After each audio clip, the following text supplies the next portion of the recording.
que vai sonar um... Ah, tudo certo? Obrigada.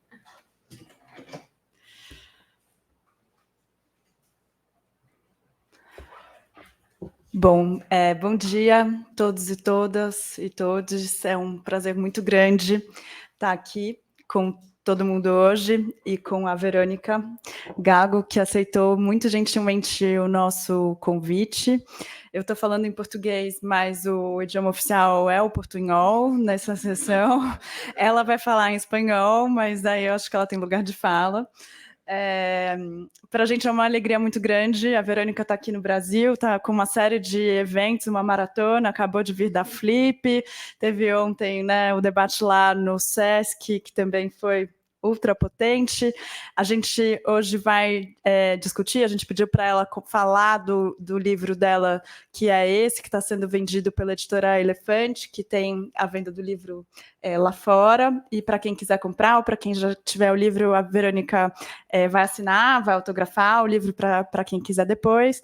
O livro é A Razão Neoliberal, Economias Barrocas e Pragmática Popular, mas não é o único livro dela que a Elefante editou, então hoje a gente vai falar dele, mas, né, se vocês quiserem fazer perguntas sobre os outros livros também, tá tudo certo. Então, a ideia hoje, eu estou aqui só para mediar, para fazer as perguntas. Depois que a Verônica falar, a gente está pensando em uma fala de uns 40, 50 minutos, por aí, com conforto e maleabilidade.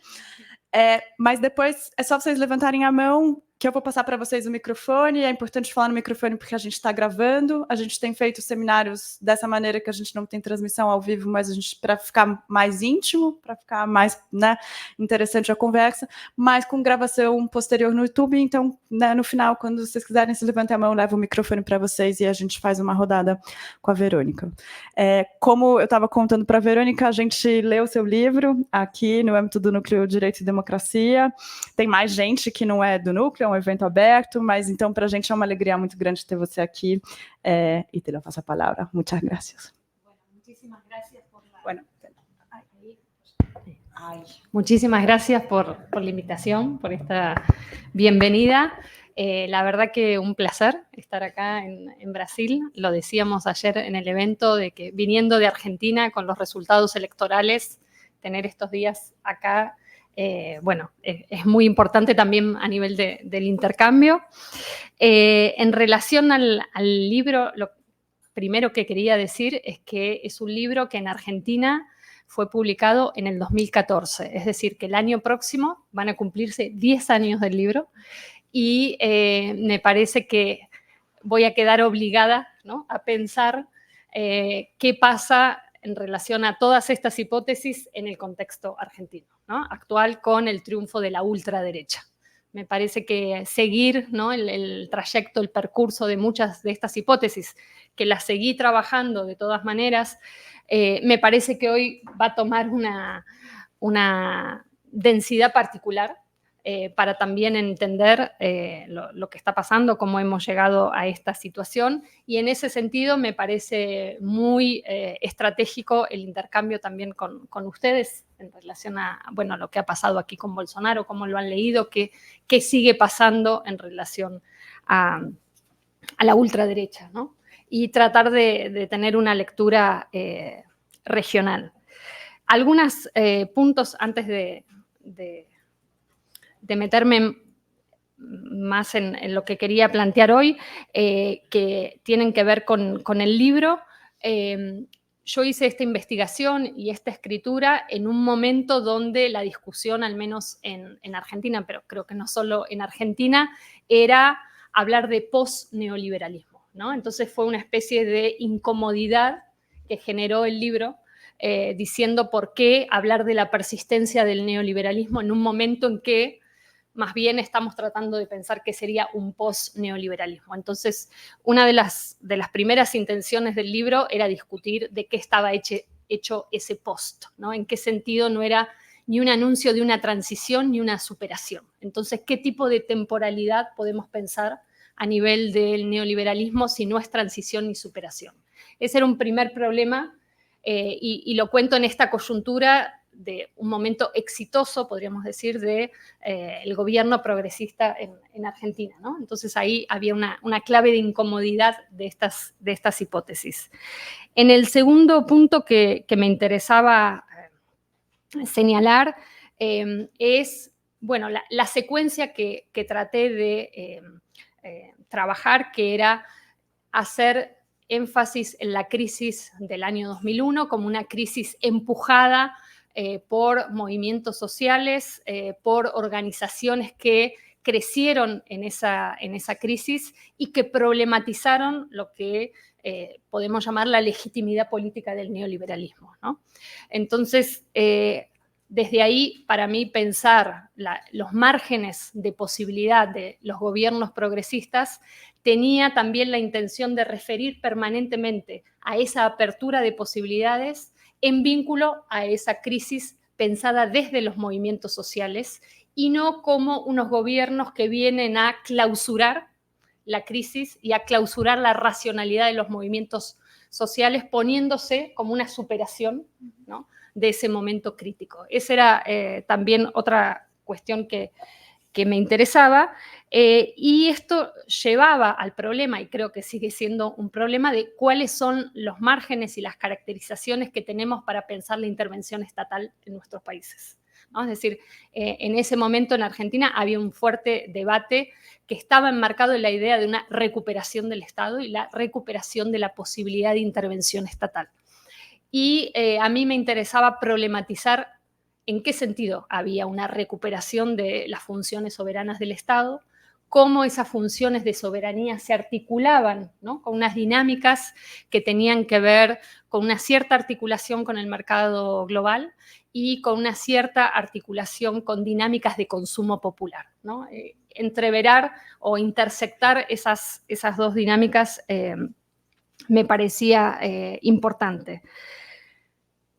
Intenté hacer esta suerte de topografía, ¿no?, de pensar neoliberalismo desde arriba y neoliberalismo desde abajo, justamente como una clave para discutir la temporalidad, o sea, una dimensión, podríamos decir, cartográfica para pensar la dimensión temporal que no es post-neoliberal o que es post-neoliberal en un sentido que no es lineal y progresivo, vinculado a esta topografía por arriba y por abajo, ¿no? Es decir, por arriba en lo que señalo que es por ahí el sentido más común de pensar el neoliberalismo como un conjunto de políticas estructuradas y estructurales desde los grandes centros de poder, que por supuesto sabemos que existe, es parte de nuestro sentido común, digamos, en América Latina, pero también lo que más me interesaba en la investigación era tratar de entender el arraigo del neoliberalismo como una racionalidad por abajo, ¿no? Es decir, cómo había efectivamente a nivel de la subjetivación política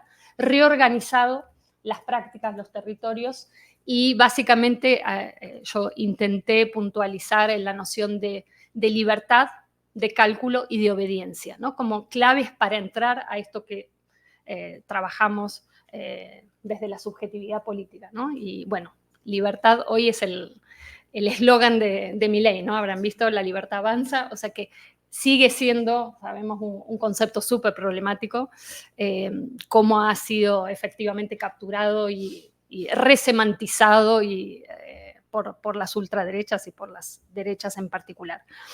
Esa racionalidad del neoliberalismo desde abajo, para mí era una manera de problematizar cómo sobrevive el neoliberalismo, ¿no? En años más recientes ha habido toda esta discusión de las formas Frankenstein, ¿no?, del neoliberalismo, como le dice Wendy Brown, y como habla William Callison, de un neoliberalismo mutante que renueva una y otra vez esta idea de que el neoliberalismo parece tener esta suerte de versatilidad, ¿no?, polimórfica, capaz de anexar una y otra vez las fuerzas que se le oponen, ¿no? Entonces, seguimos todo el tiempo hablando de neoliberalismo y a veces se dice, bueno, ya es un concepto hipergastado, ¿no?, habla de todo y no habla de nada, pero me parece que más que esa cuestión, lo que está en juego es esta definición de cómo caracterizamos su persistencia. Y en particular, en términos más actuales, qué significa esta torsión neoliberal autoritaria. ¿no? Es decir, si eso efectivamente está contradiciendo una suerte de corpus doctrinario original, ¿no? del neoliberalismo. Más bien lo que yo vengo trabajando es que, bueno, en América Latina el origen y la formulación originaria del neoliberalismo es neoliberal autoritaria, ¿no? Entonces, desde las dictaduras es imposible pensar el inicio del neoliberalismo en nuestra región sin pensar las dictaduras militares. Entonces, más que pensar una deriva o una desviación contemporánea en clave autoritaria de un neoliberalismo que en principio no necesitaría, ¿no? de esa torsión para su existencia, creo que desde América Latina podemos argumentar en un sentido muy diferente, ¿no? Y además eso nos pone en términos epistémicos a discutir, bueno, por qué no hay una especie de recepción, ¿no? de casos en América Latina del neoliberalismo, sino que podemos decir que en nuestra región hay esta violencia originaria como violencia fundadora del neoliberalismo efectivamente existente, ¿no? Entonces, ahí es otra cuestión que lo dejo anotado como punto del debate contemporáneo, cómo desde nuestra región podemos discutir las conceptualizaciones también de neoliberalismo que utilizamos. En algún sentido, lo que me interesó muchísimo es también entender cómo había cambiado el paisaje neoliberal entre fines de los años 90, crisis de principios de los 2000 y momento de auge, digamos, de los gobiernos progresistas. Es decir, si hablamos de una persistencia del neoliberalismo, ¿en qué sentido esas condiciones de persistencia las podemos detectar, las podemos investigar? Y a la vez, ¿cómo había cambiado el paisaje neoliberal, ¿no? Es algo que en el libro trato de investigar, que tiene que ver con cómo altera una dinámica de consumo popular que deja atrás las lógicas de austeridad con las que más tradicionalmente caracterizamos o habíamos caracterizado el neoliberalismo del consenso de Washington, ¿no? Entonces, cómo esa dinámica de abundancia, de consumo, y en particular lo que yo vengo trabajando al interior de las economías populares informalizadas, que llamo en el libro economías barrocas, ¿no? Cómo ahí se producía efectivamente este cambio de paisaje, primero contradiciendo la idea de que estos grandes procesos de informalización del trabajo y de dinámicas de autoorganización iban a desaparecer con el nuevo momento de, ¿no? recomposición económica, y más bien lo que sucedió fue lo contrario, que se expandieron. Incluso podemos pensar hoy cómo está conviviendo el mercado La Salada, que es el que yo trabajo en el libro, con el mercado de almacenamiento de Mercado Libre, ¿no? ¿Conoce la empresa Mercado Libre?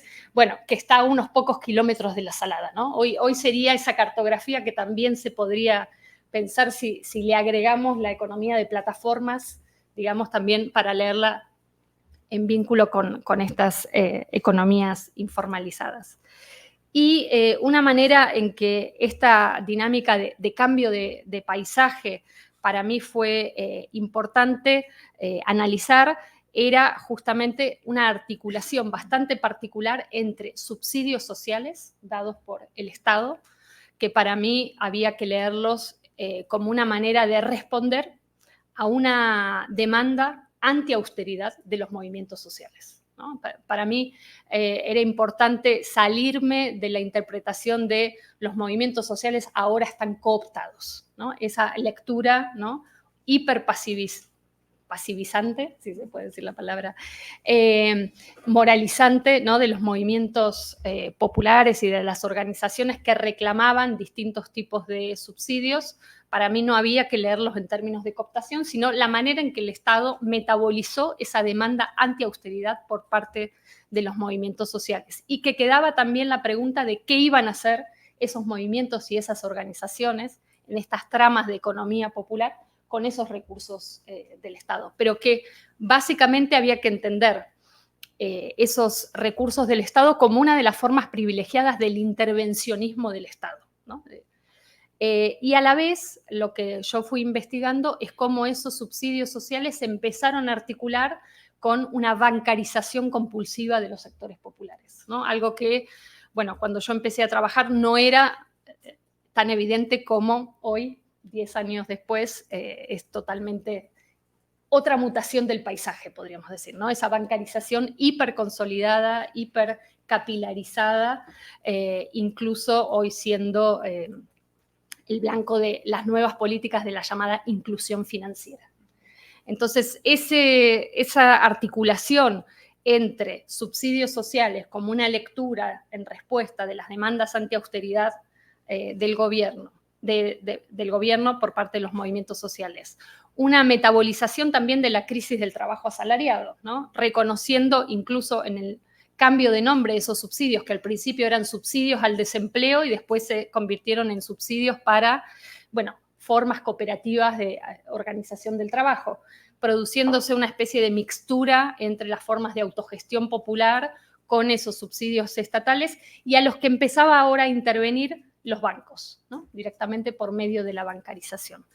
Esa manera en que, digamos, se reconoció también la potencia productiva de esos sectores, para mí era un punto a analizar y un punto a subrayar contra esa idea de cooptación, ¿no? Diciendo, bueno, acá efectivamente hay unas maneras de reconocer formas de producción de valor que están operando en los territorios que no son novedosas en América Latina, pero que efectivamente tras varias décadas de neoliberalismo están siendo parte fundamental de lo que podemos llamar el paisaje del trabajo, ¿no? en nuestra... Y esos ingresos se convirtieron no en ingresos emergenciales o puntuales, sino en ingresos regulares, ¿no? Esta es otra de las dinámicas que digo, estas economías informales, estas ferias populares no fueron emprendimientos de un momento de crisis emergencial, sino que se estabilizaron como un paisaje de reproducción social para las mayorías, ¿no? Y esa estabilización y esa manera de reorganizar la reproducción social en una dinámica, digamos, post-asalariada, por decirlo así, era lo que a mí me interesaba muchísimo. Eso para mí pone también problemas a discutir cómo entendemos las políticas de la así llamada inclusión social, ¿no? Es decir, cómo esa noción va a ir en paralelo y cada vez más de manera conjunta con la idea de financiarización social. Es decir, ese pasaje de inclusión social a financiarización social me parece que es otro de los nudos que podríamos discutir, dado que en general, digamos, el repertorio de la inclusión social venía por el lado de una inclusión asalariada con derechos y, bueno, una pequeña minoría que era así gestionada por subsidios sociales. El paisaje se invierte, ¿no? Son las mayorías las que van a ser las destinatarias de políticas de inclusión social, pero ¿qué significa que esa inclusión social se da por medios financieros en particular, a la vez utilizando recursos del Estado, ¿no? Porque lo que vemos es que los bancos se benefician enormemente de estas políticas sociales con la garantía del Estado. Entonces también es una discusión, me parece, sobre el destino de los recursos públicos. Y como les decía, ahí empieza a surgir para mí muy fuerte la cuestión de la deuda, del endeudamiento. Y tratando de entender el endeudamiento, como les decía, yo lo sintetizo en 4 puntos. Una dinámica de subsidios sociales que se hace cargo de un reconocimiento de demandas de los movimientos y de las organizaciones populares que se traduce en políticas de intervención social e incluso en un momento de ampliación de derechos, ¿no? Muy, muy fuerte. Un segundo punto que es la capilarización del endeudamiento en estas economías populares y una forma de endeudamiento que no necesita la mediación del salario, ¿no? Eso inaugura una nueva arquitectura financiera y también una nueva forma de acceso al crédito. En tercer lugar, el vínculo que tienen nuestros países con ese momento macroestructural de crecimiento económico, ¿no? Llamado en Argentina el boom de los commodities, ¿no? Y en cuarto lugar, la reorganización que se da de las dinámicas de movimiento social que van a pasar a estar estabilizadas como economías populares. O sea, hay un vínculo en este pasaje de los movimientos sociales como movimientos de aparición pública en la crisis a ser movimientos que estabilizan y gestionan, ¿no?, unas tramas de reproducción social bien amplias, ¿no? Entonces, todo el tiempo se abre una discusión de si esos movimientos van a ser gestores, ¿no?, de una suerte de pacificación social en los territorios y, por lo tanto, van a perder su filo conflictivo, o si efectivamente es una dinámica de movilización social que se estabiliza en una lógica de reproducción social y que, por lo tanto, sabe combinar conflicto y manera de gestión de los territorios, ¿no? Ahí también me parece que hay otro punto, cómo no hacer una lectura unilateral, unidireccional de ese rol de los movimientos. Lo que sí me parecía muy importante es tratar de entender esas subjetividades, ¿no?, que están en una batalla permanente por la prosperidad, en condiciones hipercríticas. O sea, me parece que ese es un punto fundamental para discutir neoliberalismo en nuestros países, ¿no? Cómo hay un deseo de prosperidad que no necesariamente, podríamos decir, es un deseo de sentido capitalista individual, y a la vez tiene esa capacidad de armar una suerte de empresarialidad de masas, ¿no?, que es otro concepto que a mí me interesaba discutir, ¿no? Cómo estas economías populares mixturan elementos de lo que podríamos llamar una empresarialidad de masas con formas de autogestión, con capacidad de capturar recursos del Estado y al mismo tiempo ser movimiento social y al mismo tiempo no necesariamente tener una configuración, como se puede decir, anticapitalista, ¿no?, en un sentido completo, ¿no? Y esa mixtura es la que me interesaba a mí pensar con el neoliberalismo desde abajo, desde el punto de vista de las subjetividades políticas. Me parece que son las finanzas, con su gran nivel de abstracción, las que logran aterrizarse, ¿no?, por abajo y articular este deseo de prosperidad sin el así llamado hoy privilegio del salario. O sea, un deseo de prosperidad que no puede contar con el salario y que más bien ve que quienes tienen trabajo asalariado son privilegiados respecto de quienes no los tienen, ¿no? Esta es además una operación política que Milei en la campaña ha hecho perfectamente. Quienes tienen derechos son privilegiados, ¿no? Hizo la articulación de derecho como privilegio de una manera impecable, me parece, leyendo esta acumulación de dinámicas de empresarialidad popular, donde una retórica que habla desde la política de los derechos que se van a perder, que anuncia el fin de ciertas políticas públicas, no tocan con la experiencia cotidiana de las grandes mayorías, ¿no?, o de grandes mayorías ya involucradas, ¿no?, en este tipo de economías informalizadas, con una intimidad muy fuerte con lo financiero. Y por ahí donde la presencia del Estado viene después que las políticas, digamos, de los bancos, de las arquitecturas financieras que además están muy cercanas en los distintos barrios y territorios, ¿no? Entonces, vos avísame el tiempo.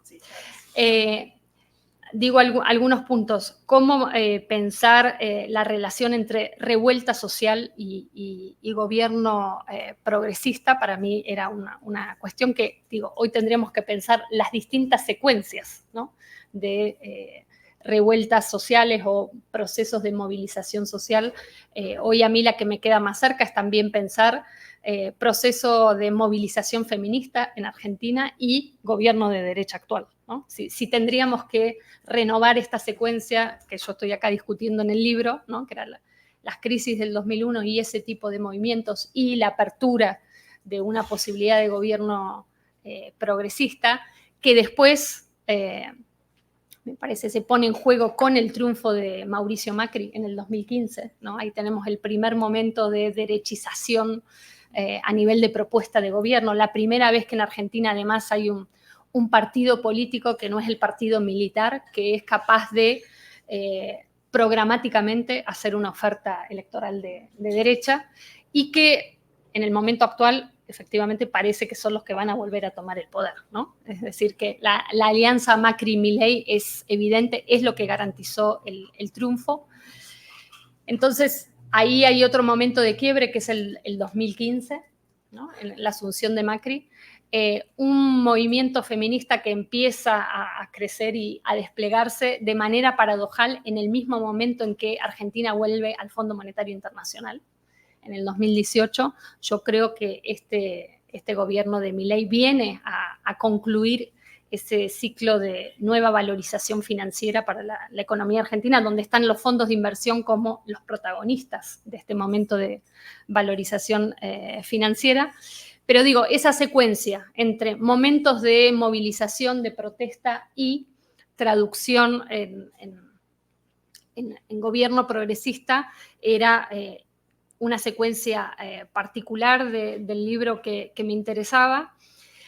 Más recientemente estuve también trabajando un libro que recomiendo, que me gustó muchísimo, por ahí ya lo han leído, el de Aris Comporosos, sobre comunidades especulativas, donde es un investigador griego, ¿no? O sea, Argentina y Grecia en ese sentido tienen muchos paralelos con la cuestión de la deuda, donde dice, hay que pensar un pasaje del Homus economicus, ¿no? Que es una de las figuras que yo trabajo y problematizo en el libro. Él dice al Homus speculans, es decir, a una idea de financiarización de la subjetividad social que ya permea, ¿no? de otra manera la cuestión de cómo lidiar con la incertidumbre en la vida cotidiana, ¿no? Él dice, el homo speculans es una subjetividad que está completamente organizada alrededor de la gestión de la incertidumbre en la vida cotidiana. Y bueno, a mí me resonó mucho con lo que yo había trabajado en el libro a partir de la referencia del filósofo italiano Paolo Virno, hablando de oportunismo de masas, es decir, cuando, ¿no? Los sectores mayoritarios quedan obligados a una especie de oportunismo permanente, es decir, a una propensión a tener que capturar posibilidades de negocio, de sobrevivencia, no como una tendencia moralizante, ¿no? O psicologizante del oportunismo, sino más bien como una caracterización de una fuerza de trabajo fuertemente informalizada, ¿no? Que tiene que entrenar una subjetividad en la captura permanente de oportunidades, ¿no? Y eso me parece que es clave. Cómo esas situaciones de inestabilidad y de inseguridad se expresan como subjetividad política, ¿no? Creo que eso es hoy también la manera en que Milei ha logrado, ¿no? Leer el neoliberalismo como una máquina de producción de inseguridad y ofrecer, ¿no? Una respuesta a esa producción de inseguridad con un discurso, por supuesto, patriarcal, misógino, racista, pero que da una contención, ¿no? A esa gestión de la inseguridad permanente, me parece que es clave. Lo que me interesa mucho de este libro de Comporosos es que él dice, hay algo en la aceleración de la condición de especulación a través de las tecnologías digitales, ¿no? Que me parece que es una diferencia si lo pensamos hace 10, 15 años, ¿no? Una aceleración de esa condición de especulación dada por una infraestructura digital. Y el otro punto que me interesa de lo que él dice, que lo conecto con la lectura feminista de la deuda y de las finanzas que vengo trabajando en el último tiempo, que es, él dice, bueno, esa capacidad de especulación es una captura del sentido más político de la especulación como imaginación política, ¿no? Como la especulación como eso que podemos imaginar como futuro. Y me parece que ese es otro punto clave de cómo la financiarización ha trabajado sobre la captura de las posibilidades de futuro, en el sentido que hoy lo vemos además muchísimo en el trabajo empírico que estuvimos haciendo sobre endeudamiento, especialmente endeudamiento de mujeres. Toda la organización a futuro está dada por la obligación financiera, ¿no? Es decir, la capilarización de la obligación financiera hace que lo único que tengas fijo es que tenés que pagar tu deuda a fin de mes o en la semana o en la quincena. Y ese comando, para mí, que organiza la obligación financiera, es lo suficientemente versátil como para absorber cualquier tipo de trabajo. Como si la deuda dijera, no me importa de dónde vienen los ingresos para que me pagues, lo importante es que me pagues. Y eso cambia, ¿no?, el tipo de comando financiero sobre la informalización del trabajo, sobre la precariedad. Me parece que es un cambio de naturaleza, ¿no? Pero que claramente está organizando el tiempo futuro, ¿no?, como forma de explotación del trabajo, y a la vez es enormemente versátil, como decía, para capturar flujos de trabajo precarizados, informalizados, ilegalizados, ¿no? Entonces, esa transformación en cómo organiza y cómo precariza el trabajo, la obligación financiera, me parece que es fundamental, ¿no? Haya o no haya salario, o sea, sabe lidiar con con una pluralidad de ingresos, pero sobre todo se convierte en un dispositivo inmanente de esa precarización, de esa aceleración de la precariedad y esta disputa por el tiempo futuro, ¿no? Entonces, este punto, digamos, que no lo dice así, pero que a mí me da que pensar de Comporosos cuando dice, cuando hablamos de subjetividades especuladoras o especulativas, también tenemos que pensar en esa doble faz, ¿no?, de la especulación como imaginación política, es decir, como captura de esa posibilidad de pensar a futuro. 5 minutos más. 5 minutos, sí, perfecto. A ver, voy pasando rápido para... Bueno, si quieres. No, solamente así podemos conversar. Traté de pensar el endeudamiento, entonces esta financiarización en 3 claves. La deuda, es decir, este endeudamiento como pacificación, efectivamente sí podemos pensar como una captura, ¿no?, en términos de pacificación de los sectores más empobrecidos, más obligados a endeudarse, tras los momentos de protesta o de revuelta, ¿no? Es decir, vemos claramente un endeudamiento de los sectores que protagonizan las economías populares hace 10 años y vemos hoy una enorme dinámica de endeudamiento, especialmente en las mujeres, después de esta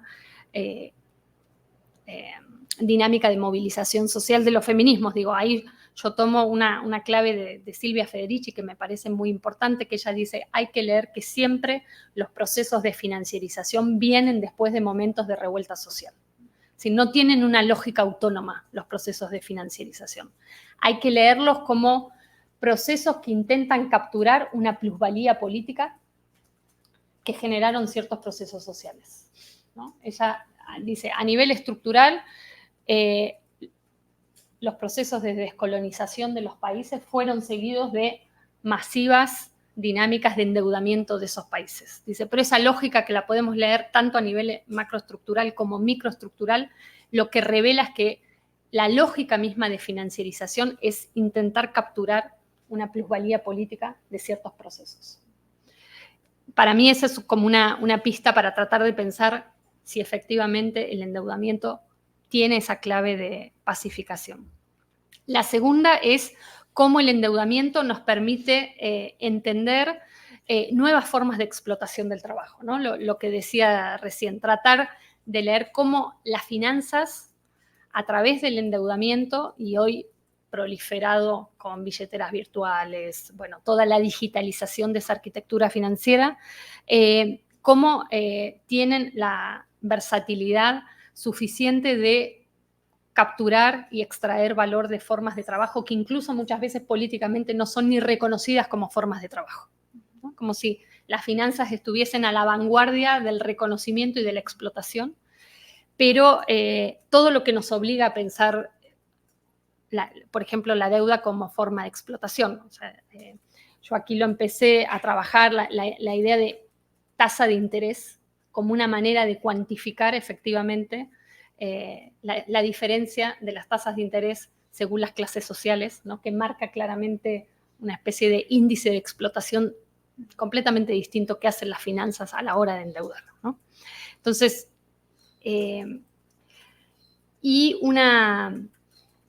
cuestión que estoy tratando de trabajar ahora, que es la deuda como un elemento de responsabilización individual, ¿no? Hiperindividualizada, que trata de contener en un esquema propietario un momento de desposesión radical. A ver si se entiende. Esto lo estoy tratando de, ¿no? Como de, en un momento de acumulación de despojos, ¿no? De empobrecimiento, la deuda como dispositivo individualizado intenta una interpelación en términos de subjetividad política que, digamos, enmarca en una cuestión propietaria, ¿no? Vos sos el propietario de tu tiempo, de tu trabajo, condiciones de desposesión absoluta. Entonces, ¿cómo logra? A mí me interesa como pensar, ¿cómo logra justamente esa especie de contención bajo un esquema propietario en un momento de desposesión radical, ¿no? Hay algo de esa interpelación que hace la deuda, ¿no? Sobre todo cuando habla de él, nos interpela como entrepreneurs, empresarias o empresarios de nosotras mismas, que me parece que hay ahí también una discusión a desarrollar. Bueno, por ahí puedo dejar por acá, ¿no? Muchas gracias.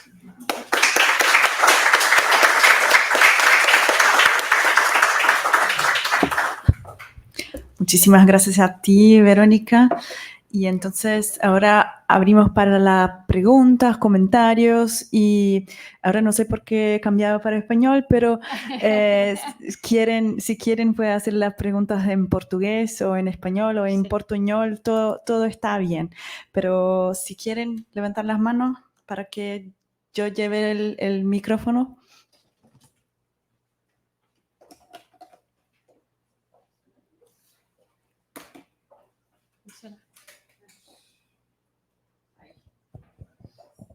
Aló, sí.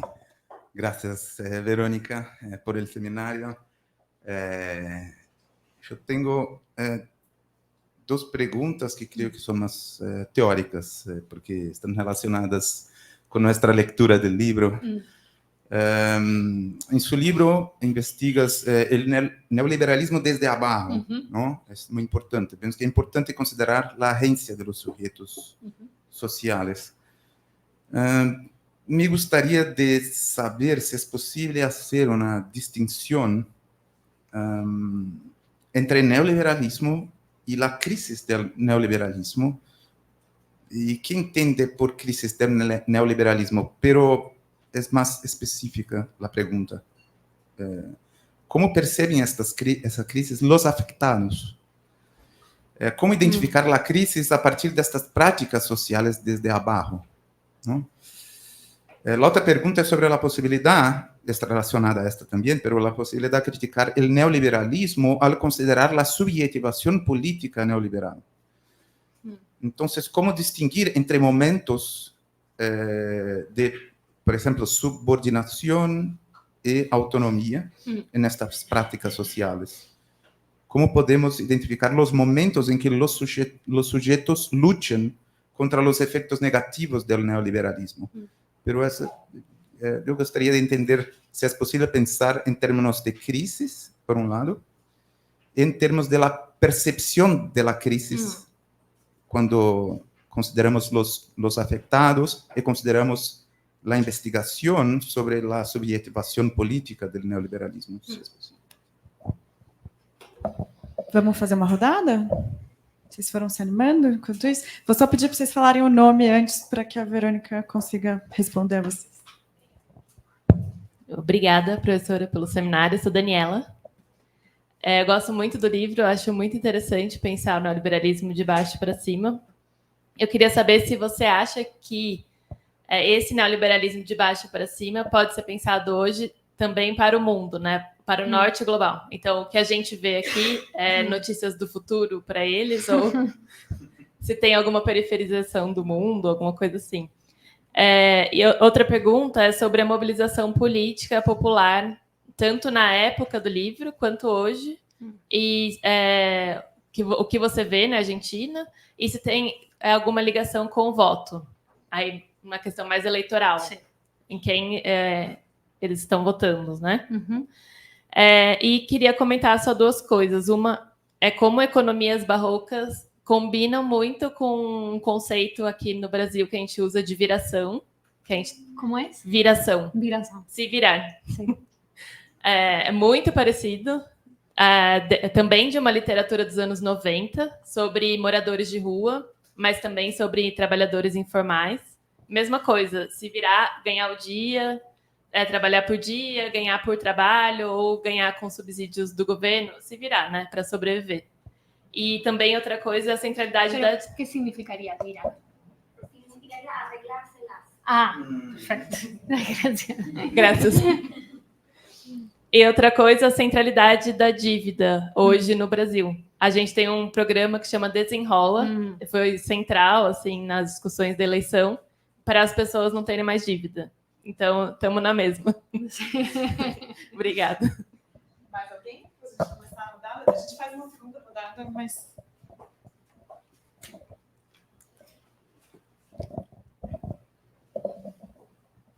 Obrigado, Verônica. Meu nome é Jonas, sou pesquisador aqui do SEBRAP. Vou fazer em português. São duas perguntas, acho que relacionadas com o que o Rúrio e a Daniela falaram. Primeiro é sobre o diagnóstico de crise do neoliberalismo, né?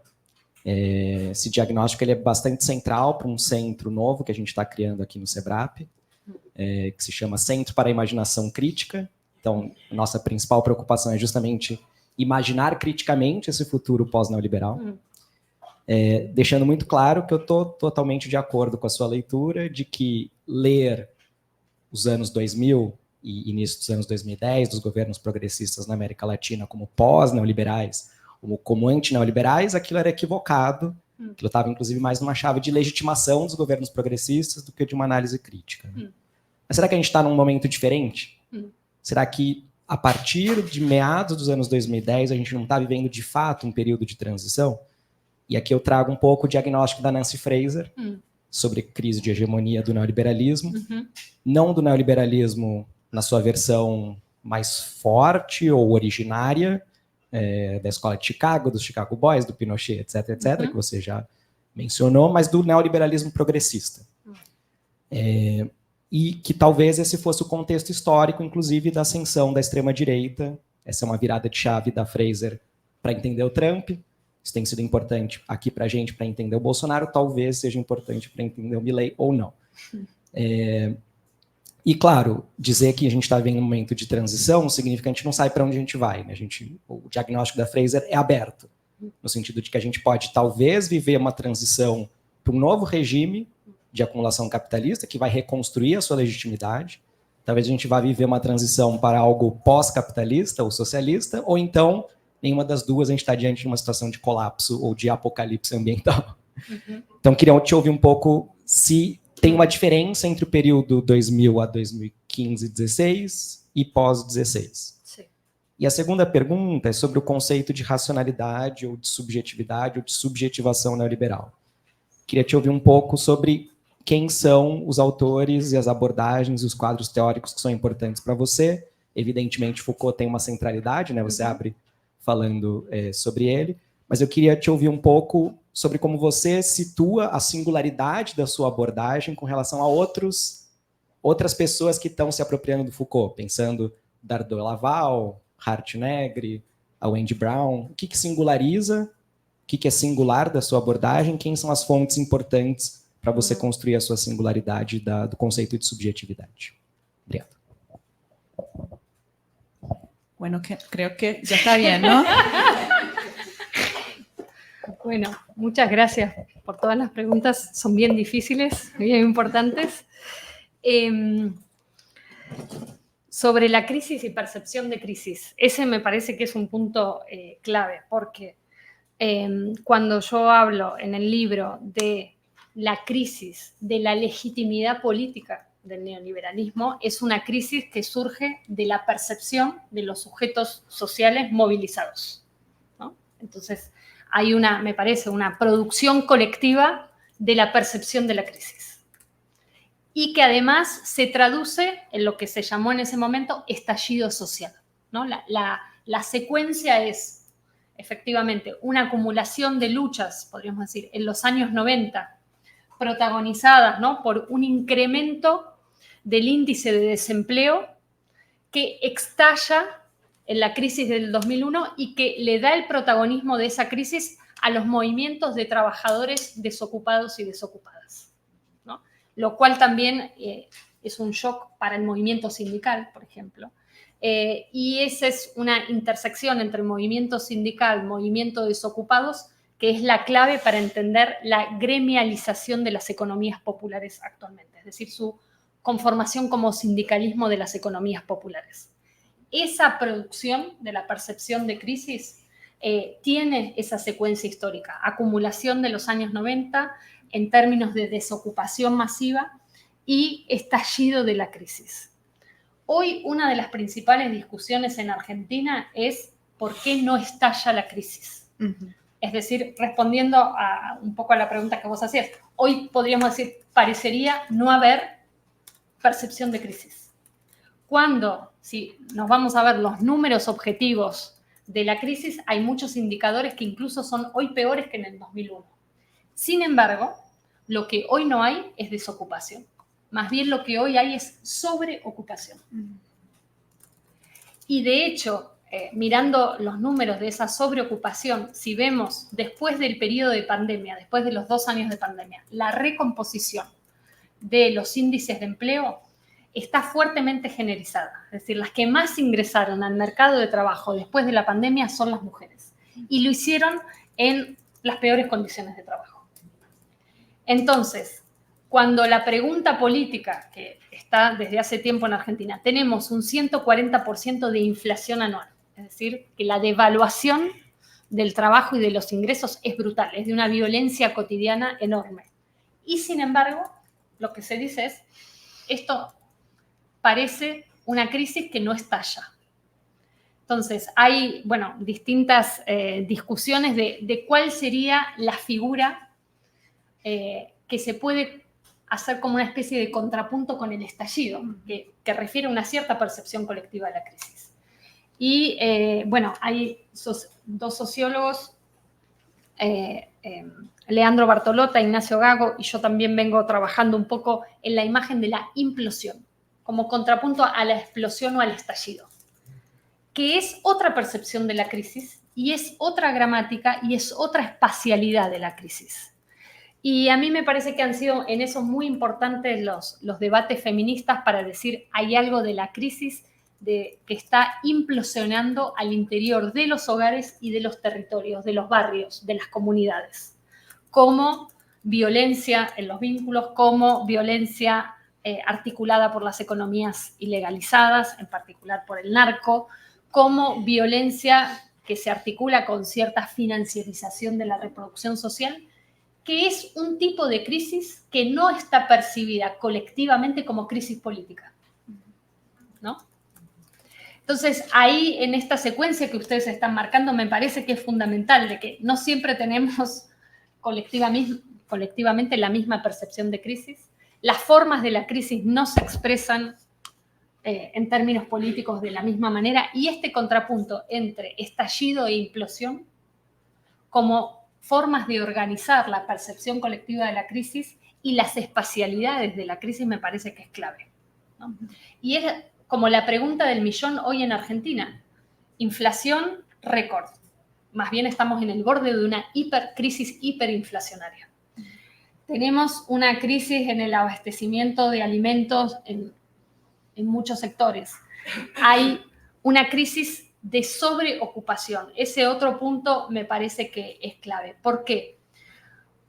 Por lo que decía antes sobre la cuestión de la captura del futuro. Es decir, en la crisis del 2001, la desocupación lo que produce es una especie de disponibilidad de tiempo para la organización política, ¿no?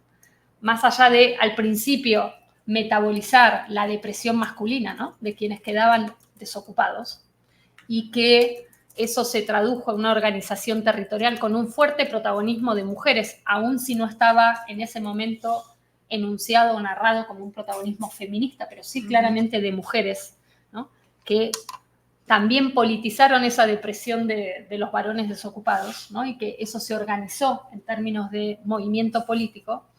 Hoy lo que tenemos es una sobreocupación que impide cualquier disponibilidad de tiempo para la organización política.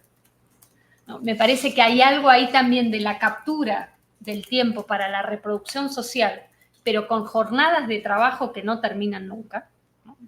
Y que además, como les decía antes, esta cuestión del endeudamiento, si leemos los índices de endeudamiento hoy, no tienen nada que ver con los índices del endeudamiento del 2001, que casi no existían, ¿no? Entonces, ahí me parece que es fundamental investigar cómo los dispositivos financieros cambian la percepción de la crisis, ¿no? O desarticulan lo que entendemos como crisis política, que se traduce inmediatamente en dinámicas callejeras, ¿no? De estallido y de protesta.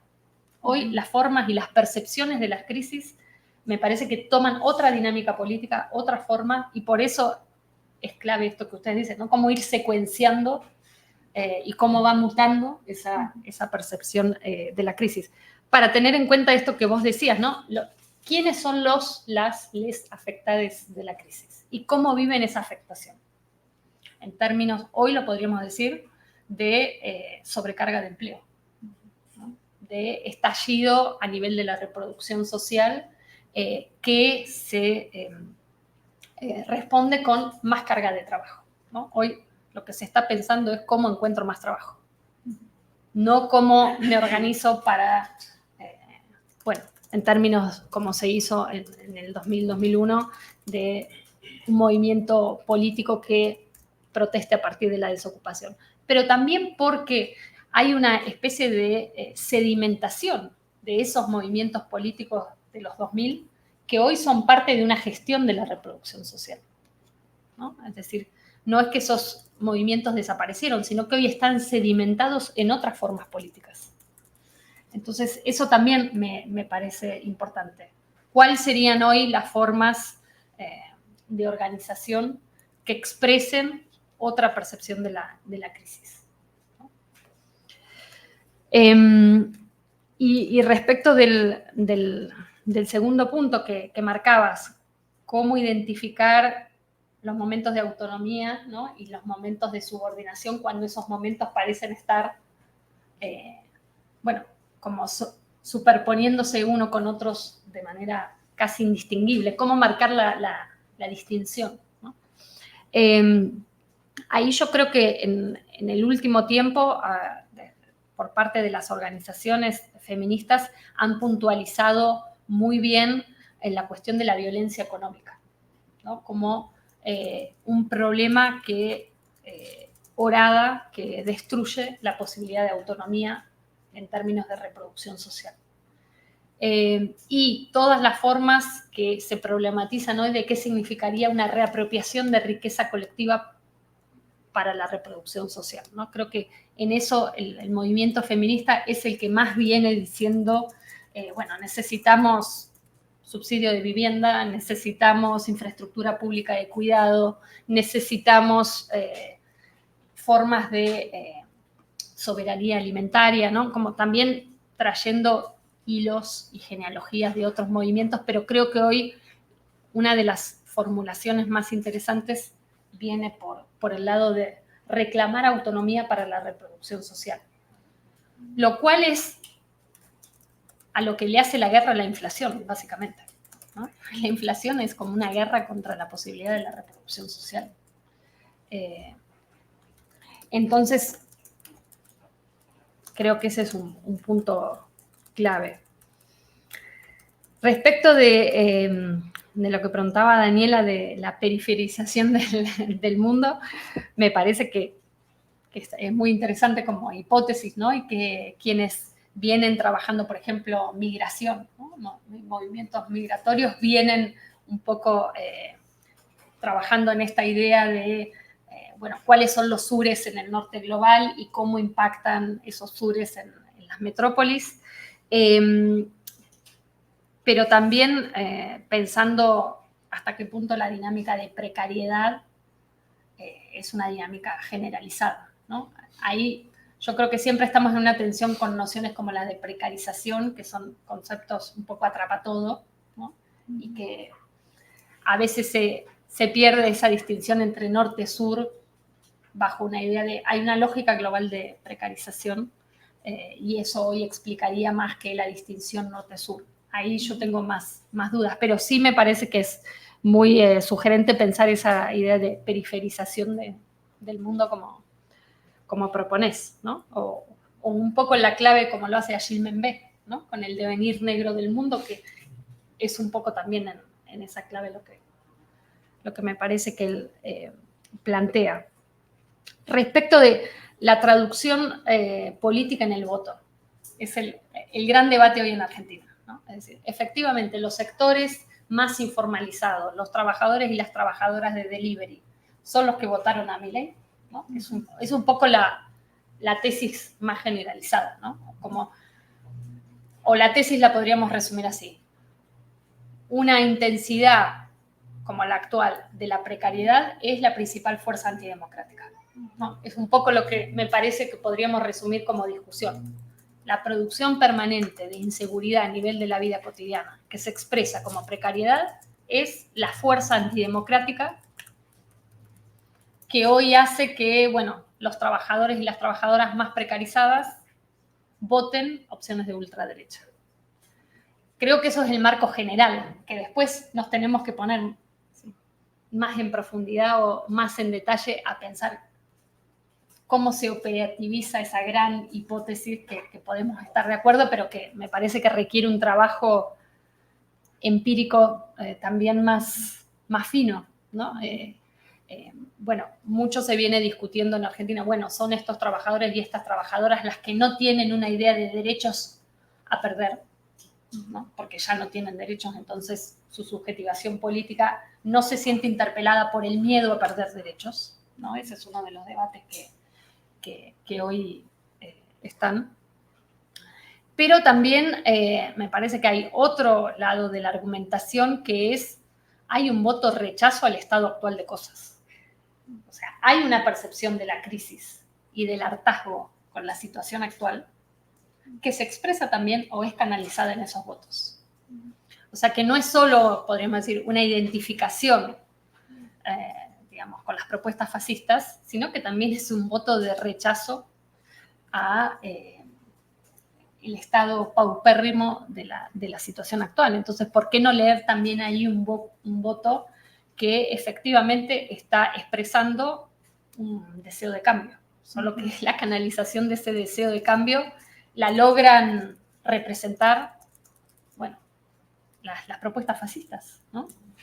Entonces, ahí me parece que está el problema muy fuerte. Pero claramente el vínculo entre realidad a nivel de la reproducción social, del mercado de trabajo y su expresión en el voto es fundamental, ¿no?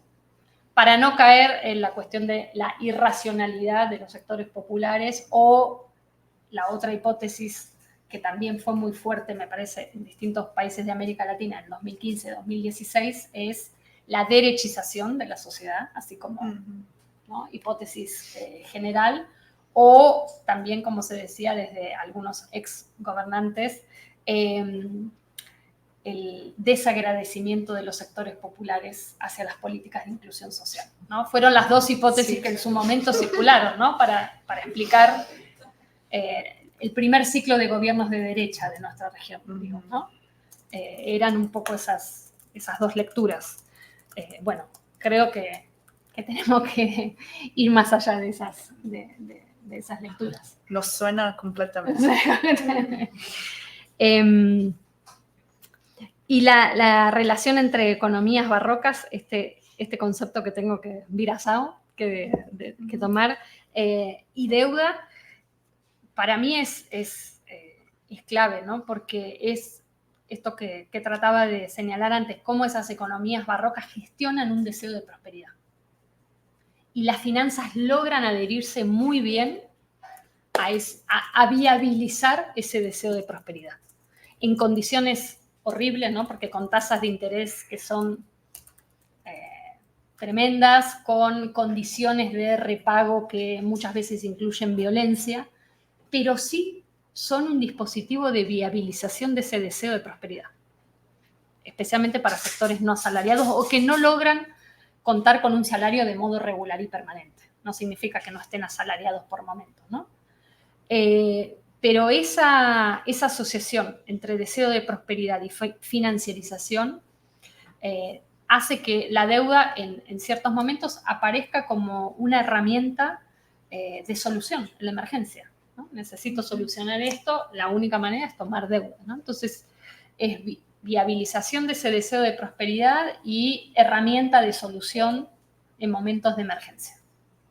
Entonces, creo que esa función de las herramientas financieras, que digo, lograron colocarse así una vez que nos han empobrecido, una vez que las condiciones de reproducción social están despojadas, o sea, no de cualquier manera la deuda logra presentarse como una respuesta a la solución ni como un mecanismo de viabilidad del progreso social.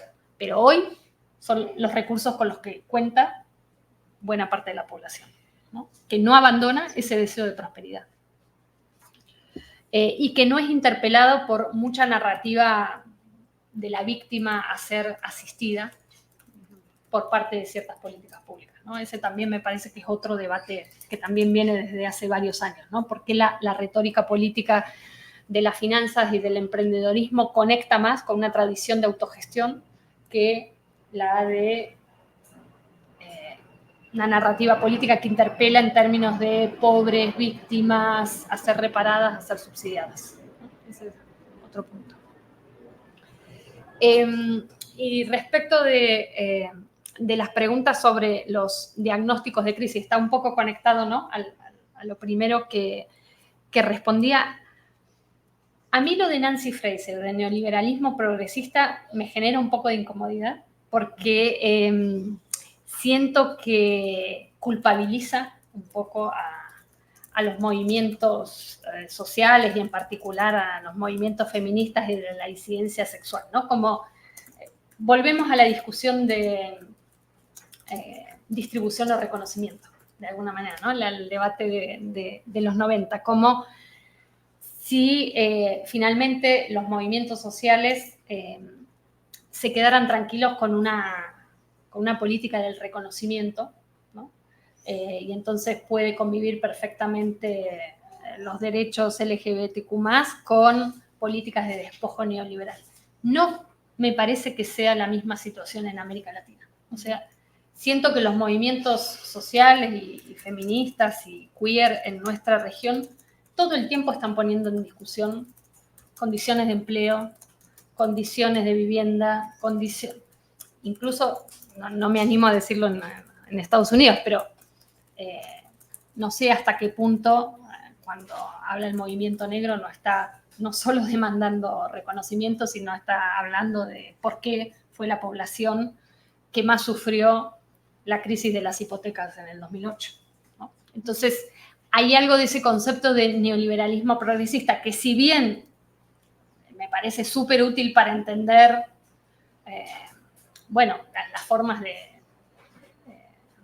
pinkwashing, podríamos decir, del neoliberalismo, etcétera, etcétera, a la vez me genera una incomodidad a la hora de interpretar lo que hicieron los movimientos sociales. Es decir, le saca toda posibilidad o toda agencia antineoliberal a los movimientos sociales. Eso es lo que me genera un poco de incomodidad en ese concepto. Para traerlo, ¿no? Pero sí, claramente me parece que esa distinción que vos haces entre 2000 y 2015 y lo que viene después, hay que pensarla. Y sobre todo, cómo entendemos esta dinámica de neoliberalismo autoritario, ¿no? Podríamos decir, bueno, Nancy Fraser, Wendy Brown lo han pensado con Trump, ¿no? Como esta metabolización del enojo y la frustración de sectores blancos, masculinos, empobrecidos, pero asalariados, ¿no? Respecto de estas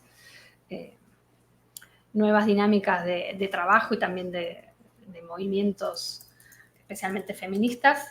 Yo creo que acá por ahí podríamos construir como otras secuencias, pero a la vez interlocutando, ¿no? Porque claramente es un fenómeno social.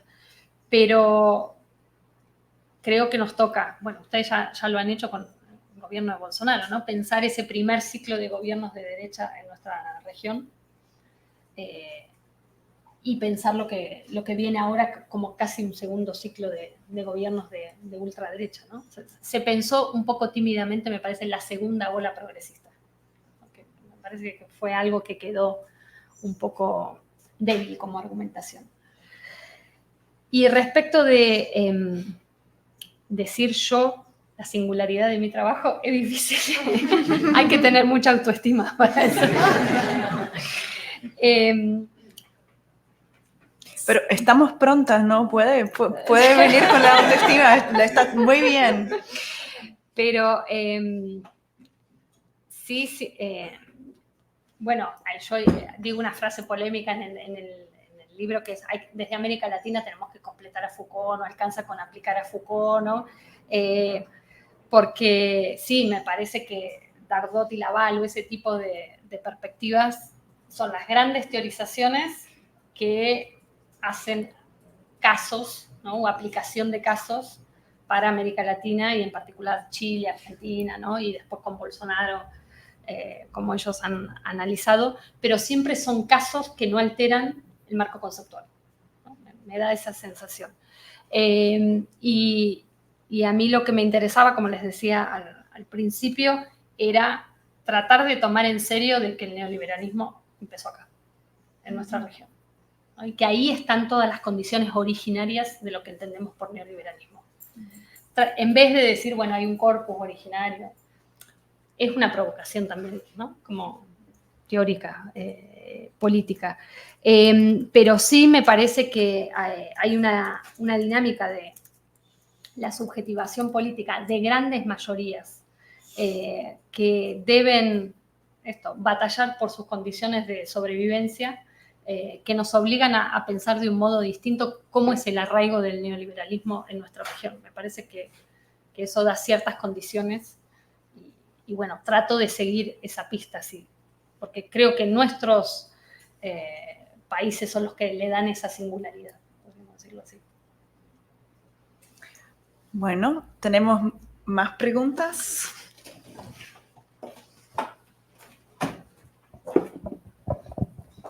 Agora é a última rodada, então se anime.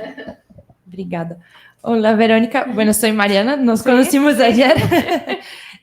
Me gustaría preguntarte, voy a intentar hablar en español, pero perdona cualquier cosa. No, bueno, en el mismo día que debatimos su libro, también debatimos en el núcleo de Derecho y Democracia acá en CEBRAP el libro de Melinda Cooper, Family Values. Sí. Y bueno, me parece una lectura muy interesante leer los dos juntos. Bueno, quería preguntarte, ha hablado un poco antes de esta característica autoritaria del neoliberalismo, pero el argumento de Cooper es un poco sobre la característica conservadora del neoliberalismo. Y quería escucharte un poco sobre esto, pensando también justo en lo que ha hablado ahora de las especificidades de nuestra región, para pensar este argumento de Cooper, que a mí me parece me ayuda mucho a comprender Brasil y Bolsonaro, por ejemplo, porque Bolsonaro, la familia ha ocupado como una posición muy central en el gobierno de Bolsonaro. Sí. Y también quería escucharte sobre qué piensas sobre este proceso ahora en Argentina y Milei, porque lo que escuchamos acá en Brasil, como periódicos y todo eso, es que Milei, por ejemplo, no sería tan radical como Bolsonaro, porque no tiene tanta aproximación, tanta proximidad con sectores religiosos, por ejemplo, y cosas así. Entonces eso, bueno, yo no pienso que es menos radical, claro, pero queria escucharte sobre isso. Okay. Muchas gracias. Oi, bom dia. Eu sou a Carla e fazendo uma conexão também com a pergunta da Mari, eu queria que você comentasse um pouco como que você vê essa articulação entre a razão neoliberal e o controle do corpo e da justiça reprodutiva. Me chamou muita atenção quando você fala que o Milei está apostando nessa máquina de produção de instabilidades e articulando isso com um discurso antidireitos. Sim. E ontem eu também estava no debate e a gente estava conversando um pouco sobre essa guerra de reprodução da vida, né? Então, eu achei bem interessante esse ponto que na Argentina, em 2018, exatamente quando o movimento feminista está no momento de ascenso, tem essa volta para o FMI e toda essa intensificação da crise. Então, é um pouco desse sentido das feministas também lutando pela vida que se deseja, pelo direito ao aborto, pela sustentabilidade da vida, e como esse neoliberalismo se articula com o controle dos corpos.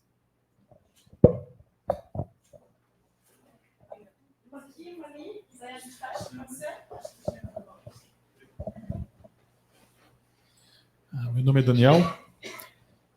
Eu gostaria de perguntar sobre uma certa ambiguidade desses novos governos autoritários de direita na América Latina a respeito do neoliberalismo. Porque, de um lado, evidentemente, eles fazem uma defesa do mercado, eles buscam blindar o mercado constitucionalmente, ou institucionalmente, mas, por outro lado, por exemplo, no Brasil, ocorreu um desmonte da economização de diversas políticas públicas, com o desmonte de indicadores quantitativos, com a introdução de funcionários muito pouco qualificados, inclusive do ponto de vista da gestão no serviço público, com exceção do Ministério da Economia. E pensando no caso do Milei, o Milei ele tem um discurso que me parece um pouco ambíguo em relação ao neoliberalismo, porque ele é um libertário, não necessariamente um neoliberal, né? Podem ser primos próximos, mas não são a mesma coisa. E todo o discurso do Milei sobre o fechamento do Banco Central, como que isso, de alguma maneira, contradiz essa própria noção da expertise neoliberal?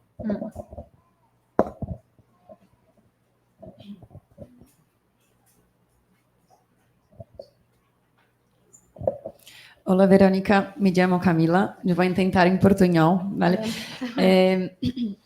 Eu queria perguntar-te sobre a cultura neoliberal na academia, na ciência acadêmica, não? Então, pensando na interface que hace como uma parte da academia que critica a cultura neoliberal, eu vejo que se retroalimenta com o tema do produtivismo y encima, bueno, productivismo académico. Entonces, mi pregunta se va para cómo la cultura neoliberal contribuye para negligenciar a comunidad académica y en especial las mujeres, ¿no? Entonces, pensando en la cultura productivista, se va al revés de la cultura que preza por la reproducción social, ¿no? Entonces, para nuestro trabajo reproductivo siendo invisibilizado por el tema del productivismo académico. Entonces, pensando, por ejemplo, las mujeres académicas y todo su trabajo de cuidado, el trabajo de la reproducción de la vida, ¿no? De la manutención de la vida, ¿cómo que tú ves que la cultura neoliberal contribuye para los resultados de la desventaja que nosotros tenemos en cuanto, bueno, madres o mujeres en la academia, toda la dificultad de retención de las mujeres en la ciencia, por el tema de la competitividad, que yo veo como alimentada y reforzada por la cultura neoliberal. Y bueno, te pregunto por las especificidades de la América Latina. Entonces, pensando América Latina y también países del sur global. Entonces, como ya estamos, a mí me gusta mucho cuando te dices que Foucault nos alcanza, necesitamos como añadir una perspectiva de América Latina. Entonces, ¿cómo lo hacemos esto cuando nuestra academia no contribuye para que nosotros avancemos, nosotras las mujeres, avancemos en la ciencia para lograr una perspectiva de sur global en el escenario académico internacional? Entonces, esto como haciendo un puente con la sobreocupación con trabajo reproductivo que tenemos. Sí. Entonces, ¿cómo podemos nosotras actuar políticamente cuando con dificultad actuamos académicamente, siendo nuestra contribución para el trabajo reproductivo invisibilizada? Bueno, de nuevo tenemos mucho, pero... Mucho. Sí. Sí, mucho. Y como todavía ya no tenemos tanta diversión, me permito abusar de mis privilegios de media hora para poner como 2 comentarios para que no necesitas reaccionar ahora, solo para que hablemos después en el café. Nosotros vamos todavía, la charla no se encerra aquí, ¿no? Bueno, para mí una de las cosas que es muy fundamental en tu presentación, en tu libro, es, y claro, tengo ahí un bias, que es la centralidad de la vivienda. Como dispositivo de generación de deuda, como dispositivo de generación de incertidumbre, y también una reproducción de la vida que hablamos de crisis de la vivienda desde siempre, ¿no? Pero ahora no logra el mínimo del mínimo, que es tener un sitio para quedarse, ¿no? Y esto ahí creo que cuando hablara de esta implosión del empleo formal, pero también de la ocupación, o sea, no están desocupados las personas que están en las economías informales, pero tienen momentos o periodos en que sí puede tener una ocupación formal, pero esto de la vivienda creo que también se plantea y escancara la idea de que aunque uno tenga un empleo formal, estable y asalariado, todavía no es suficiente, porque son empleos muy precarios y hay una investigación que muestra que en los Estados Unidos una persona working class, full-time job, no logra pagar un piso de un dormitorio en alquiler en cualquiera de los estados de los Estados Unidos. Y esto es muy nuevo. Esto no vimos algo en esta dimensión. Y no sé si has visto la película Nomadland.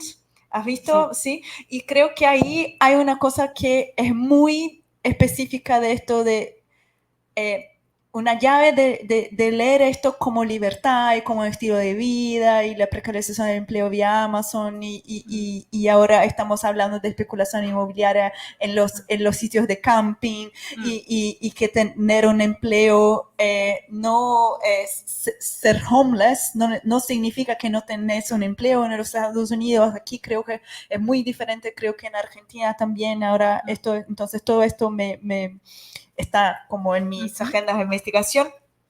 Y la otra cosa que me parece importante, hablando de Milei, de Bolsonaro y también de Kast en Chile, que creo que una de las cosas que estamos ahí a decir que el neoliberalismo está involucrado con nosotras historias, con la violencia de Estado, de autoritaria, militar, de dictaduras civiles militares, también pasa por lo fato de que todos ellos niegan las violencias de Estado en las dictaduras. Entonces, creo que esto es más un refuerzo de que sí para ellos es fundamental negar lo que ha pasado, como a resignificar esto, como a Bolsonaro aquí habla de la verdadera democracia, que es 64 para él. Entonces, con Milei lo pasa lo mismo, aunque se digan libertario, hay una conexión muy fuerte con una resignificación histórica de los militares y de la memoria. Hablo esto especialmente porque ahora en este año tuvimos los 50 años del 11 de septiembre en Chile y esto fue una de las cosas muy importantes para la extrema derecha chilena, aunque tenemos Boric, esto tampoco está arreglado o logrado ahí como una pauta fundamental y, por ejemplo, el gobierno Boric no ha logrado que pasase en el Congreso una dictadura nunca más. Entonces estamos en este nivel de ausencia de consensos en torno y me parece que esto es también fundamental para no solo para la ultraderecha, pero para lo que significa el neoliberalismo en nuestras regiones. Bueno, hablé mucho, pero ahora, bueno, comentar lo que quieras, tenemos tiempo y después vamos al café. Sí. Bueno, muchas gracias de nuevo por las preguntas y comentarios. Bueno, a mí me encantó el libro de Melinda Cooper también, ¿no? Me parece que es súper inspirador. También lo leí más recientemente, ¿no? En vínculo con un poco la dinámica feminista, ¿no? Como pensar esas cuestiones. Yo creo que, al menos en Argentina, la derecha intentó capturar el sujeto madre contra la movida feminista, ¿no? Las aborteras versus las madres. Intentó hacer esa operación y no le salió. No le salió. ¿Por qué? Porque se politizaron las madres empobrecidas. y empezaron a armar grupos que se llaman Criando Solas, Somos Madres Sin Recursos, distintos grupos que politizaron de una manera no reaccionaria, podríamos decir, lo que hoy en Argentina se llaman los hogares monomarentales, que están siendo cada vez más mayoría, ¿no? Es decir, los hogares gestionados básicamente por jefas de hogar, ¿no? Que además empezaron a contar cuáles son todos los arreglos de cuidados, de ingresos, qué significa hoy la idea de familia, ¿no? En esos hogares. Y una discusión bien reciente en Argentina y que tiene que ver un poco tal vez con el programa Desenrola, lo podríamos pensar en paralelo, ha sido la politización de los deudores alimentarios. No sé si se entiende eso, ¿no? De los progenitores que no pagan la cuota alimentaria y que, eso fue un vector de politización para decir, las mujeres, sobre todo las madres, estamos más endeudadas porque también nos deben a nosotras las cuotas alimentarias. Y porque hoy somos las madres que estamos de alguna manera penalizadas por criar solas. Solo la cuota de las alimentarias pensión. Claro, pensión alimentaria, ¿no? Entonces, ahí creo que hay una figura en disputa, ¿no? Es decir, que rápidamente, es impensable el surgimiento de Milei sin pensar en el 2018 en Argentina cómo crecen las asociaciones de las dos vidas, ¿no? Y del pañuelo celeste contra la marea verde a favor del aborto, ¿no? De hecho, hay, varias etnografías de militantes, mujeres de Milei, que surgen, ¿no? Como militantes en el momento del aborto, ¿no? Y yo creo que hubo un intento muy fuerte de intentar capturar la maternidad y la figura, el sujeto de las madres como el sujeto de contrapunto con las que solo quieren abortar, ¿no? Y creo que, podría ser una torsión de la idea de justicia reproductiva, ¿no? Que estas madres dijeron, no, las que queremos criar estamos en las peores condiciones para criar, ¿no? Y ahí me parece que hubo un desplazamiento interesante, digamos, en el marco de la politización del feminismo de los últimos años, que no permitió esa articulación con el conservadurismo de una manera tan evidente. Eso me parece que es algo a seguir pensando. Milei es una cosa bastante rara, se acaba de convertir al judaísmo jasídico, y no sé si habrán visto, sí. Y además le hizo una promesa a un rabino que está enterrado en Nueva York antes de la campaña, y ahora le fue a agradecer. El primer viaje que hace como presidente electo es con un avión de un empresario argentino, terrateniente, que le pagó el vuelo para que vaya a hacer el agradecimiento a la tumba en Brooklyn de este rabino. Y además que dijo que su modelo es Israel, ¿no? En este momento. O sea que también ahí hay una mezcla del papel de la religión y el papel geopolítico, ¿no? Al que están apostando hoy, que es bastante particular, ¿no? A la vez, no sé si habrán leído algunos datos que parecen un poco graciosos de su biografía, que él tiene una obsesión con la clonación de perros, ¿no? De hecho, en el Consejo Nacional de Investigaciones, depende de mi salario, ahora se supone que quien lo va a dirigir es el único especialista en Argentina en clonación de animales, porque es lo único que le interesa como ciencia a Milei. Entonces, tiene todos estos rasgos así. Y en el Kama Sutra también, ¿no? Sí. Eso ahora lo dejó un poco, eso era cuando iba a los programas de televisión. Ahora lo dejó un poco de lado.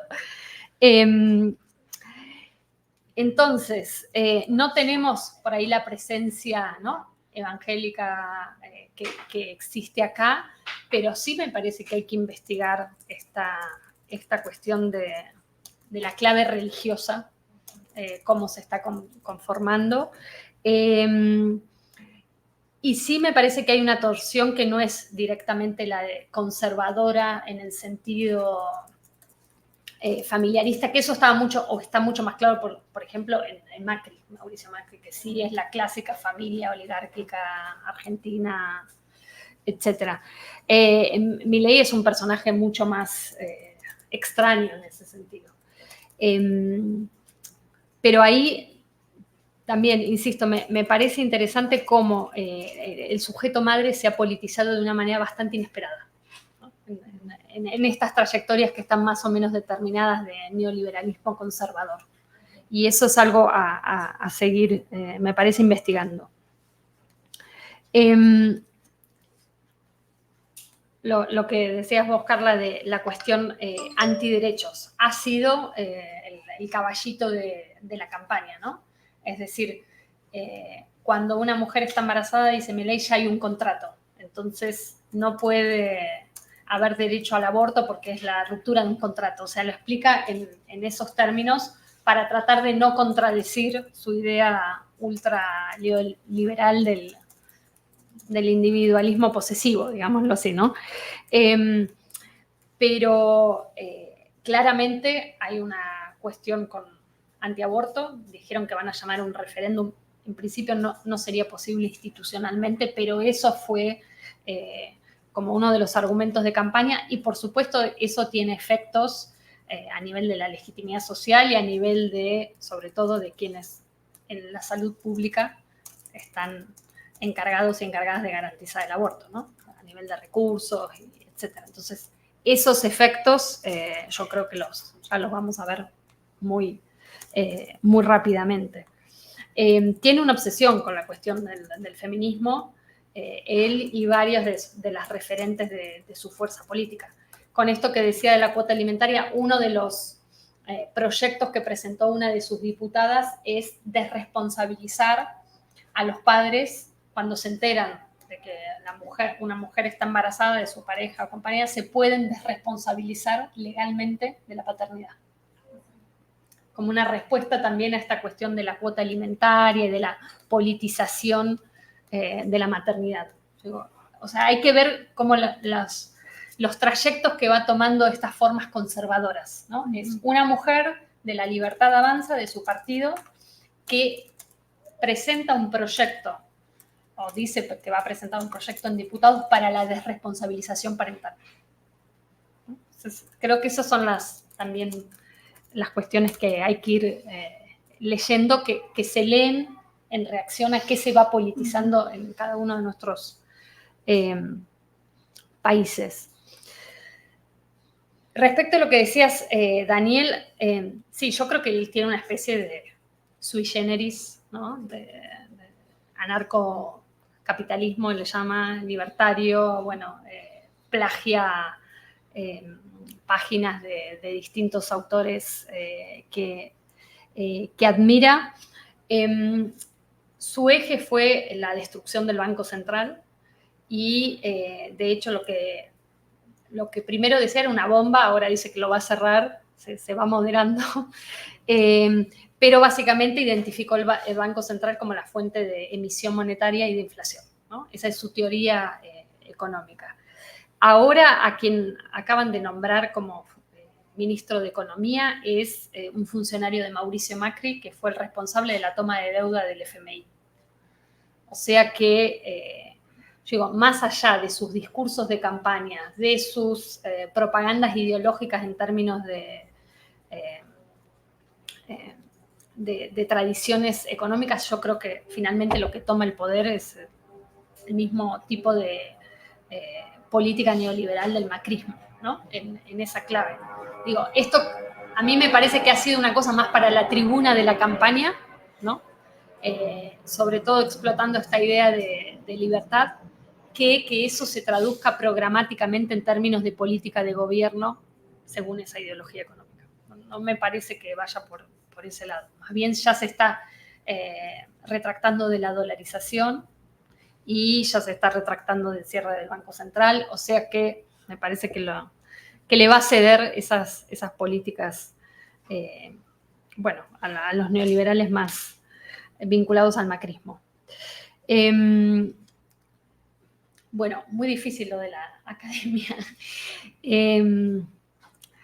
Sobre todo, me parece, en nuestras instituciones, de investigación y universitarias en nuestros países donde los recursos son tan escasos, ¿no? Entonces, donde algo de esa competitividad se exacerba no sé, en Argentina en los últimos años, también gracias al empuje del movimiento feminista y de feministas en el Consejo de Investigaciones, en las universidades, se armaron coordinaciones de género intrauniversitarias, se armaron formas de reconocimiento, por ejemplo, de los años de cuidado y de maternidad a la hora de la evaluación de la carrera científica, pero también en el índice de publicaciones, ¿no? Entonces hay, me parece, como todo un intento de traducción a nivel de índice de reconocimiento, ¿no?, de las trayectorias académicas del trabajo invisibilizado y no pagado. Pero, digamos, son pequeños avances, me parece, en relación a una condición estructural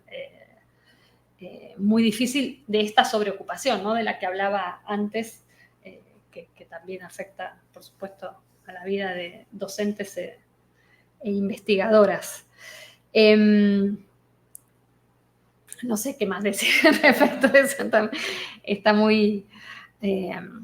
para mí es interesante pensar otros lugares de producción y de circulación también, ¿no? Es decir, combinar algo de la academia con otros lugares de producción y de circulación que generan otros sentidos de la productividad incluso, ¿no? Intentar, aunque es también... No, y después la cuestión de la vivienda, que hicimos una pequeña investigación durante la pandemia que se llama La casa como laboratorio, que es un pequeño librito que está disponible, descargable, porque justamente durante la pandemia, en el trabajo que veníamos haciendo de investigación, surge la cuestión de la vivienda, se convierte en en la principal fuente de generación de deuda. O sea, si veníamos registrando deuda para alimentos y medicamentos como las dos principales destinos de la toma de deuda, de a poco también empezaban a aparecer para pagar servicios, expensas, no sé si se entiende expensas, ¿sí? Con la pandemia estalla la deuda por alquileres, o sea, tomar deuda para no ser desalojada o desalojado. Digo desalojada porque especialmente son las mujeres.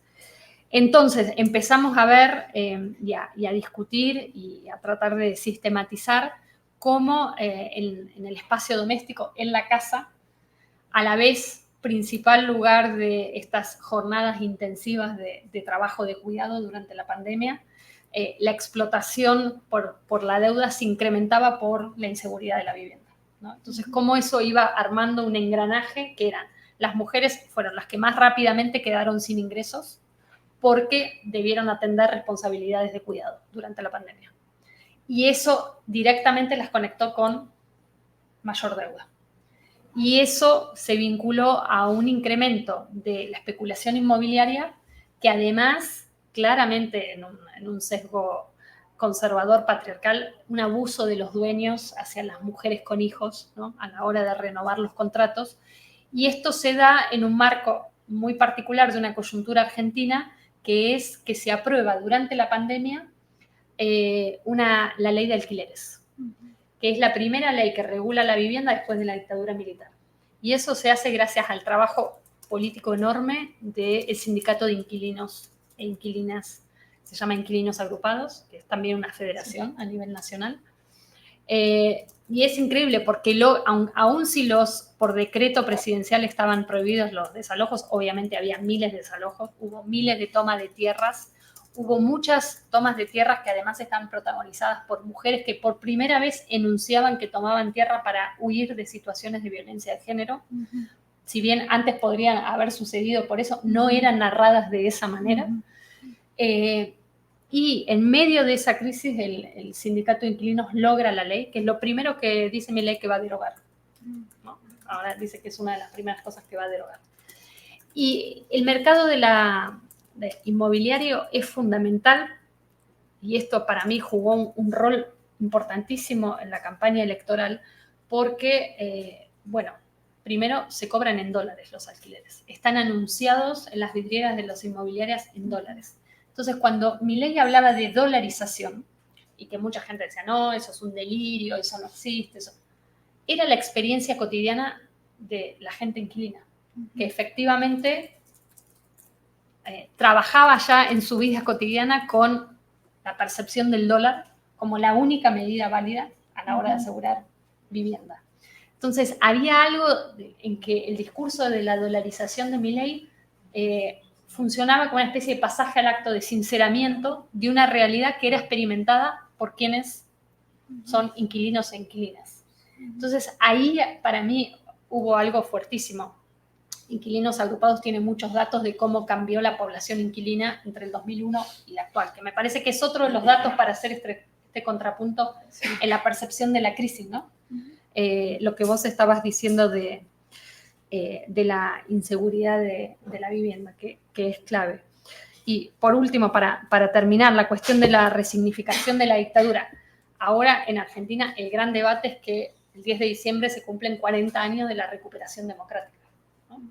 Y entonces el nivel de paradoja que significa que los 40 años de recuperación democrática asuma Milei, no sé, yo creo que es a un nivel de no sé, de treta de la historia que no sé cómo pensarla.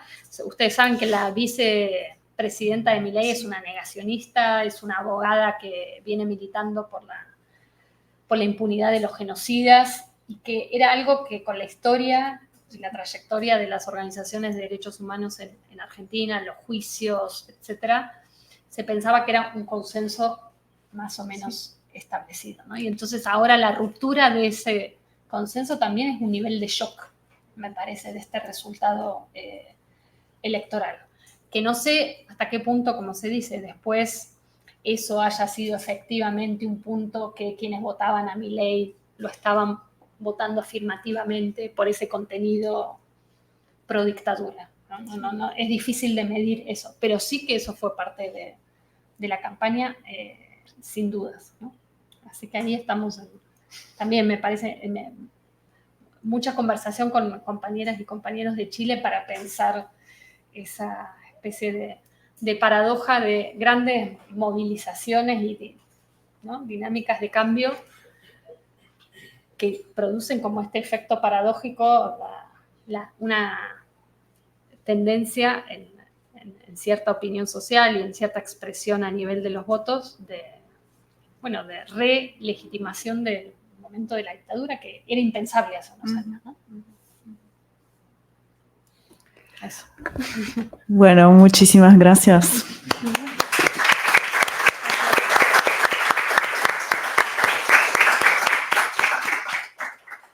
Muito obrigada, Verônica. Muito obrigada a todos, todas e todos que estiveram aqui. Vale lembrar que os livros estão sendo vendidos pela Elefante aqui fora e que a Verônica vai ser tão generosa para autografar os livros de quem quiser, e tem café também lá fora. Muito obrigada.